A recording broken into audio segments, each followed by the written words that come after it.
Morning SS family, welcome back to the channel SS uncut. কেমন আছো তোমরা সবাই? আশা করবো প্রত্যেকে খুব ভালো আছো।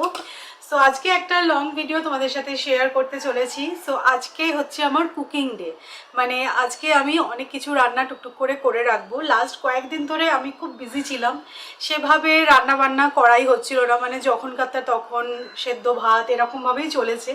বাট আজকে একটু সময়ও আছে, আর আজকে স্যাটারডে, সৌরভের অফিস নেই। আজকে দিনটা লেজিভাবেই স্টার্ট করেছি। হ্যাঁ, রান্না আছে বলে সেরকম ব্যস্ততা সেরকমটা নয়, কিন্তু টুকটুক করে ভেবেছি আজকে সকালটা পুরোটাই রান্না করব, মানে কিচেনেই সময় ইনভেস্ট করব। আর বেস্ট পার্ট হচ্ছে আজকে ভেবেছি যা যা রান্না করব তার মধ্যে থেকেই একদম ঝাল কম দিয়ে তোজোর জন্য করে নেবো। তাহলে তোজোর জন্য আমাকে আলাদা করে আর কিছু রান্না করতে হচ্ছে না। সো চলো লেগে পড়া যাক।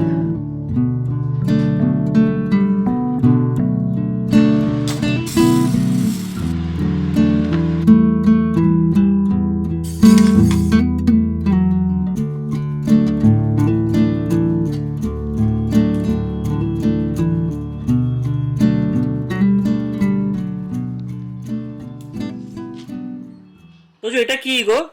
থাক এটা শার্ক? বেবি থাক doo doo doo doo baby shark doo doo doo doo. Baby থাক doo doo doo doo Tojo five little মঙ্কিসটা একটু শুনিয়ে দাও তো। Five little monkey jumping on the bed. One fell off at Monkey head. Mama called Doctor said, Doctor said, no little monkey jumping on the bed. বাহ রে বাহ, clap clap clap. এইটা তো এখানে দেখো মোটামুটি আমার সব জোগাড় হয়ে গেছে, এবার জাস্ট কড়া বসাবো আর রান্না চাপাবো।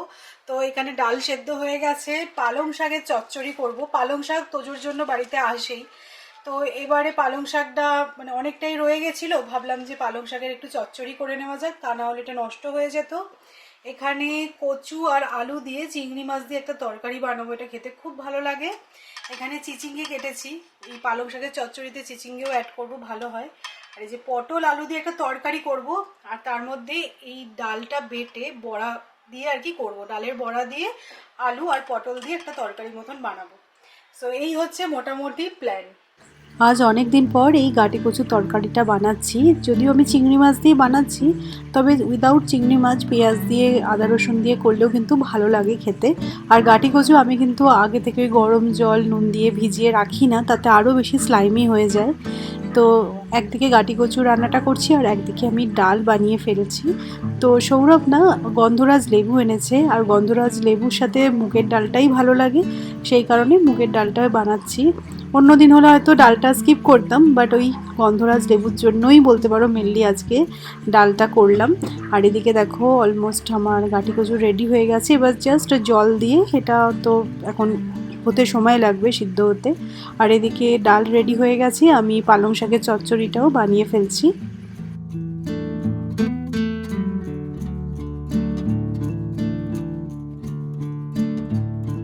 গাটি কচুর তরকারিতে চিন্তা থাকে যে গাটি কচুটা সেদ্ধ হবে না, এ দেখছি গাটি কচু সেদ্ধ হয়ে গেছে, আলু আর সেদ্ধ হচ্ছে না। এ দেখো কচু কি সুন্দর সেদ্ধ হয়ে গেছে। আর এদিকে আমার পালং শাকের চচ্চড়ি অলমোস্ট রেডি, তোজোরটা তুলে রাখবো আর তারপরে আমাদেরটাই ঝাল দেবো। ডালের বড়া দিয়ে বললাম তোমাদেরকে আলু পটলের তরকারি বানাবো, কিন্তু করছিলাম এক, হয়ে গেল আর এক। ডালটা বাটার সময় মানে অন্য মনস্ক হয়ে গেছিলাম, জল দিয়ে বেটে ফেলেছি, এত পাতলা হয়ে গেছে যে এটা ডিরেক্টলি আর ওই মানে তরকারির মধ্যে অ্যাড করা যাবে না, তাই অল্প করে একটু ভেজে নিয়েই অ্যাড করব।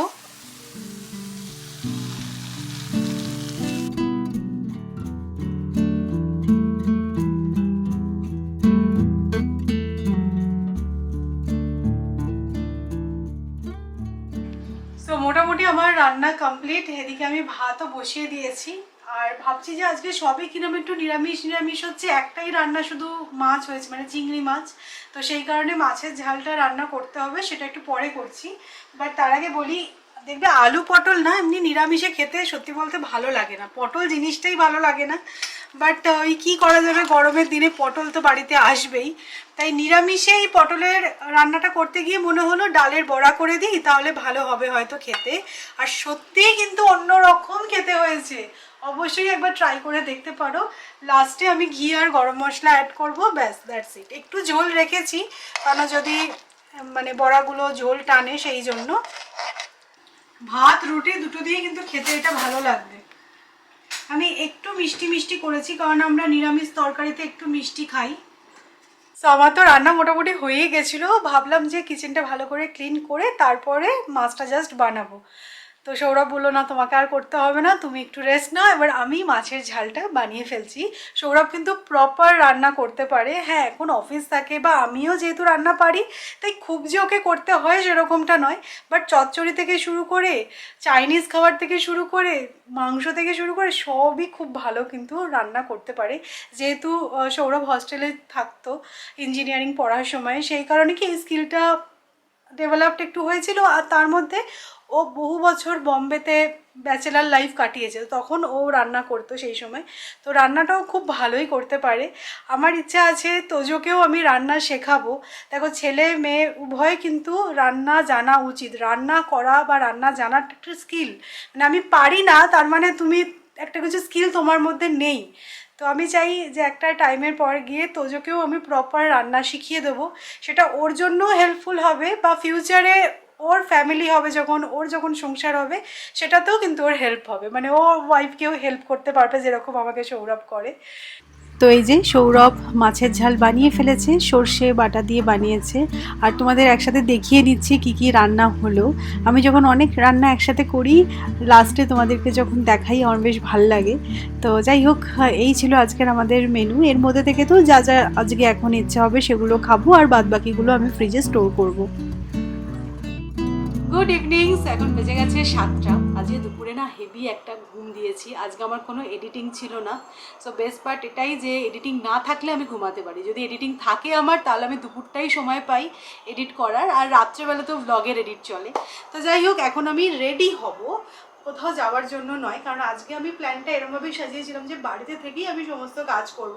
যেমন ধরো সকালে অত রান্না করে রেখেছি, এটা একটা বিশাল বড় কাজ আমি করেছি।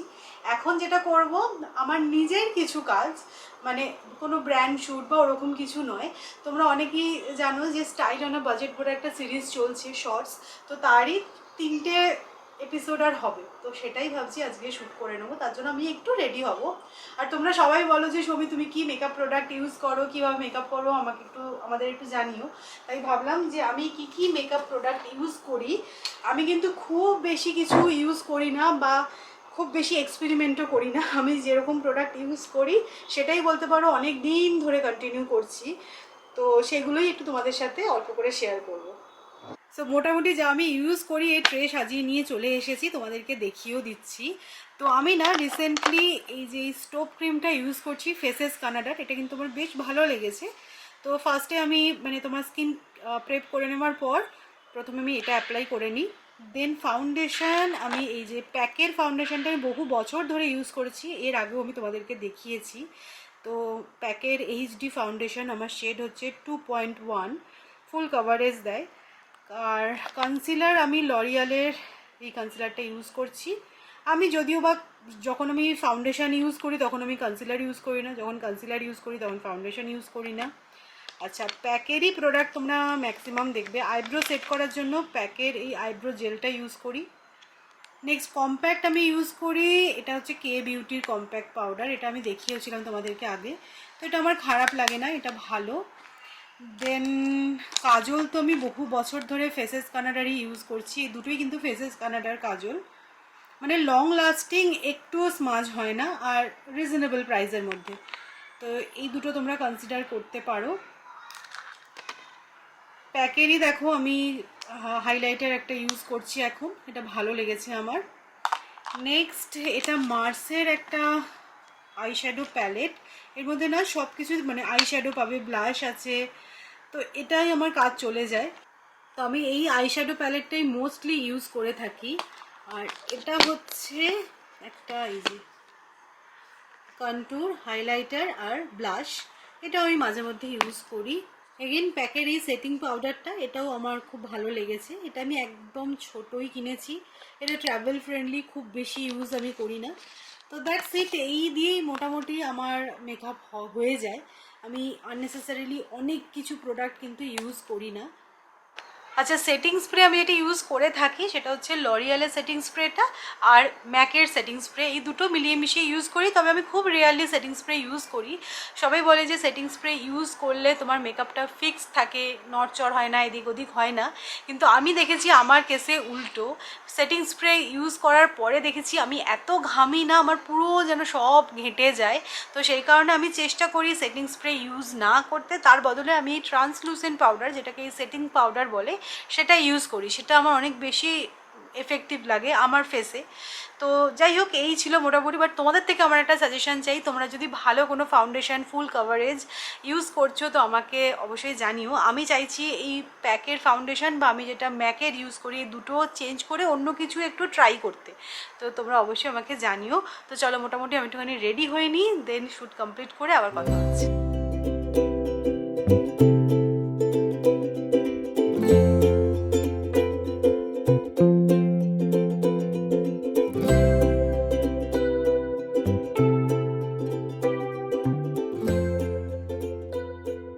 বাই দ্য ওয়ে, দুটো প্রোডাক্ট আমি মিস করে গেছি, যেগুলো তোমাদেরকে আমি দেখিয়ে দিচ্ছি। এক হচ্ছে এই ব্লেন্ডিং স্পঞ্জ, এটা কিন্তু ভীষণ ইম্পর্টেন্ট।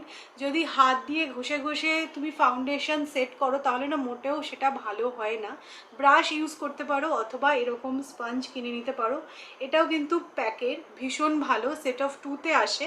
আমি তো বহু দিন ধরে এটা ইউজ করছি আর অনেক দিন টেকে আর কি, সেটাই বললাম। তাই জন্য একটু ভালো দাম দিয়ে কিনে নেবে, অনেক দিন ধরে চলবে। আর একটা যেটা, সেটা হচ্ছে কালার কারেক্টার। তো আমি ফরএভার 52-এর এই কালার কারেক্টারটা ইউজ করি। মেনলি অরেঞ্জ কারেক্টারটা ইউজ হয়ে থাকে ডার্ক সার্কেল বা তোমার কোনো ব্ল্যাক স্পট হাইড করার জন্য। কিন্তু আগে কারেক্টার ইউজ করতে হবে আর তারপরে কিন্তু ফাউন্ডেশন অ্যাপ্লাই করতে হবে। তা না হলে না, ফাউন্ডেশন অ্যাপ্লাই করবে যখন কালো কালো হয়ে যাবে, যখন ব্লেন্ড করার পরে একটা কালো পোচ পোচ মতন ফুটে উঠবে, সেটা দেখতে ভালো লাগবে না। যদিও বা এই colour corrector all time use করার দরকার নেই, যদি কিনা ভীষণভাবে ডার্ক সার্কেল না থাকে। আমি যেরকম সবসময় ইউজ করি না, বাট যদি কোনো ভালো জায়গায় যাচ্ছি বা কিছু, তখন কিন্তু অবশ্যই এটা ইউজ করি।